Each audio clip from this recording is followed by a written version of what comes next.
بعد چیلوں سے, چمچوں سے اور ان کے کارکرتا سے کہہ دیا جاتا ہے کہ بڑی سی آگ جلائی جائے اور اس ابراہیم کو اس میں ڈال دیا جائے.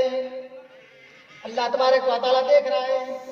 اللہ تو دیکھنے والا ہے, اللہ تو وہی چیز دیکھتا ہے, سنتا ہے.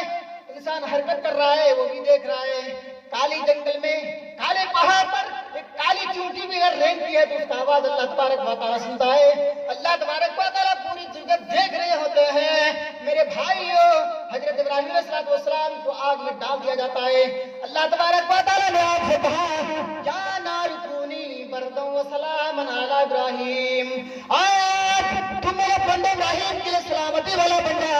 اے میری آگ, اے میری آگ, تم ابراہیم علیہ السلام کے لیے ٹھنڈی اور گلے گلزار بن جا. میری ابراہیم کو کوئی تکلیف نہ پہنچے. میرے بھائیو, سارے لوگ منظر دیکھ رہے ہوتے ہیں کہ ابراہیم ادھر ادھر گھوم رہا ہے, آگ جل رہی ہے, لیکن آگ کے جلنے کے باوجود ابراہیم ادھر ادھر گھوم رہا ہے, یہ تو ہنس رہا ہے. میرے بھائیو, ابراہیم علیہ السلام جلے نہیں, پھر وہ نیچے سے اوپر سے نیچے اترے. یہ سارا کارنامہ دیکھنے کے بعد باطل خداؤں کے ماننے والوں کی عقل میں بیٹھ گئی بات کہ اب یہ کیسے ہوگا, ابراہیم تو جلے نہیں, اب اس کو کیسے باہر کیا جائے. اگر اس کو باہر ہمارے دیش سے نہیں کرو گے, ہمارے گاؤں سے اس کو باہر نہیں نکالو گے, یہ تو فتنہ فساد پھیلا دے گا. ان کی سوچ کھوپڑی میں جو بیٹھا ہے انہوں نے یہ سوچا ہے. آخرکار ایک دن میلے کا وقت ہوتا ہے, سارے لوگ میلے جا رہے ہوتے ہیں. ابراہیم علیہ السلام سے کہا جاتا ہے کہ میرے بھائی تم بھی چلو میلے میں. کہا کیا لا سکیم, میں بیمار ہوں.